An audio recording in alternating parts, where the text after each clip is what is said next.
Salut, Salut. comment tu t'appelles? Je m'appelle Bienvenu Ibarra Oumba. Précisément, je suis prêtre. D'où viens-tu? Je viens du Congo, Congo-Brazzaville.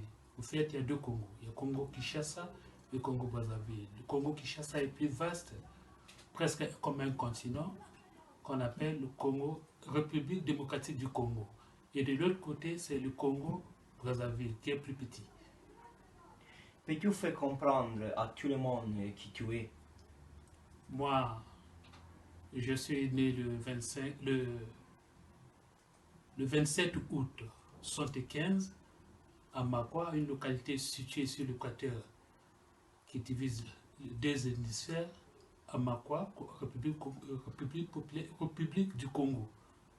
J'ai eu cette vocation franciscaine, au fait, je suis religieux, franciscaine. Je me suis donné au Seigneur à travers sa mission, son appel. Et on a eu à rencontrer Don Franco à Brazzaville. Au fait, mon supérieur qui était ici, étudiait à Rome, à Antonianum, a rencontré Don Franco. Et il a eu une rencontre avec lui et une collaboration. Il a manifesté son besoin de faire, bénéficier son élément, son frère de la fraternité, à découvrir et à échanger culturellement, religieusement avec une autre église sœur, qui est l'église du diocèse de Potenza. Voilà le motif qui a mené jusqu'à ici. J'ai découvert cette ville. Je suis en train d'expérimenter le mode de vie, de cohabiter avec la population d'ici. As-tu déjà été victime d'une discrimination liée à ta couleur de peau ou à ta religion ici en Italie? Non, non, non, non, non, non, non, non. Oh, non, j'ai eu la chance et je peux aussi dire aussi la malchance de ne pas tomber sur cette route. Parce que être victime, ce n'est pas donné à n'importe qui. Je pourrais dire, comme religieux, c'est parfois un don de Dieu. Un don de Dieu. Parce que si tu n'es pas tombé, il ne faut pas dire que non, tu n'es pas plus fort. Si tu es tombé, il ne faut pas dire que non, tu es moins. Parfois, Dieu passe à travers ces épreuves-là. Et tu remontes ces épreuves avec Dieu comme un chrétien. Mais je n'ai jamais été discriminé, ni religieusement, ni culturellement, non. Et tu peux parler de la discrimination en Italie, dans Euh, ton point de vue. donc, mon point de vue, je ne peux pas parler sur ce que je n'ai jamais vécu ou expérimenté. Parce que sans ça, ça sera faire aussi encore une autre discrimination. Parce que je parle de ce que je ne vis pas. C'est comme aujourd'hui, nous allons discuter sur le sexe des anges, mais moi, je n'ai jamais vu un ange. Comment est-ce que je pourrais dire que non, l'ange a telle forme? Non. Maintenant, comment vas-tu ici en Italie? Euh, non, à Potenza, oui. En Italie, en général, je fais cette expérience.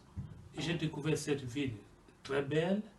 Je pourrais, je pourrais dire que non, très historique, comme je suis aussi à 0 pas du centre historique, très historique, formidable, ouverte et accueillante à tout le monde qui passe et qui cherche à découvrir l'histoire de la dite cité. Dans les relations sociales des Italiennes, qu'est-ce qui devant changer vis-à-vis de tous les immigrés?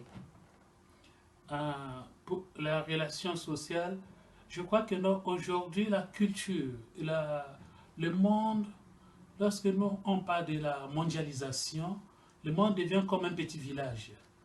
On est appelé à cohabiter avec l'autre.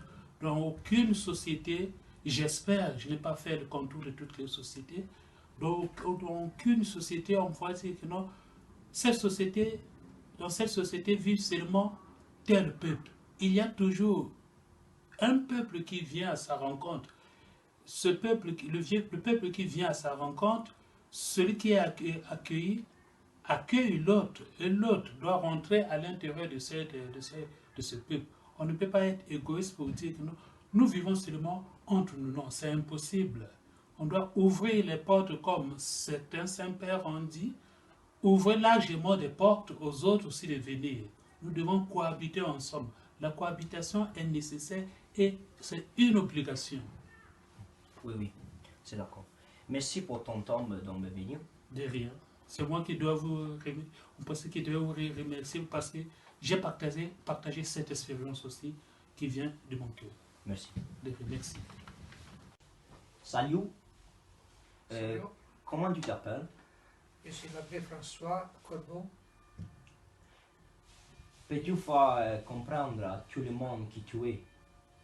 Je suis le curé de la paroisse de la ville de Potenza. Aussi, je suis responsable de la commission du dialogue économique et entre les religions. Je travaille beaucoup dans cette réalité. Je crée aussi une association qui s'appelle internationale, qui s'appelle Pax Christi, qui travaille pour la paix dans le monde et contre les armes dans le monde. Que penses-tu sur l'immigration? Il faut dire, en tant que notre réalité, c'est une réalité d'où sont partis presque 1 million de personnes dans le monde entier. Donc nous connaissons ce qui signifie être émigré. Et donc dans notre réalité citoyenne, il y a grande capacité d'accueillir les immigrants qui viennent,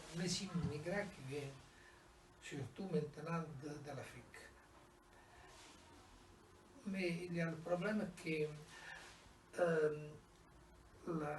la politique italienne n'a été bien capable d'accueillir et d'intégrer ces personnes qui sont venues ici. Pourquoi? Intégrer signifie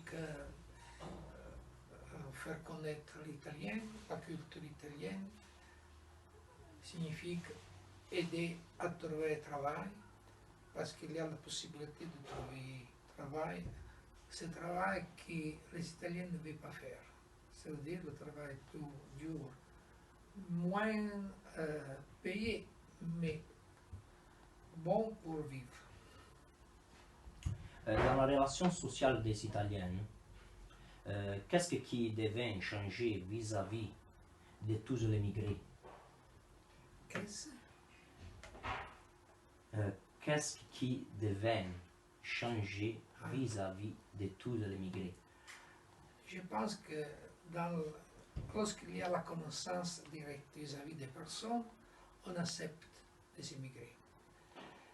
Lorsque l'immigré est abandonné à soi-même, alors il y a des problèmes. Donc il faut travailler pour que soit l'État, soit la classe politique, soit toutes les institutions intermédiaires travaillent pour l'intégration de ces personnes. C'est vrai qu'ils sont arrivés beaucoup dans un bref temps, mais c'est vrai aussi que nous avons la possibilité de travailler bien avec ces personnes. Mais il est nécessaire une volonté politique. Et en Italie, il y a les personnes qui ont peur de perdre quelque chose, c'est bien beaucoup d'immigrants. Mais avec une politique atteinte et intelligente, on peut superer toutes ces situations. L'Italie n'est pas raciste. L'Italie toujours a su accueillir les personnes. Et cette est la situation que nous vivons. Il ne faut pas écouter ce que dans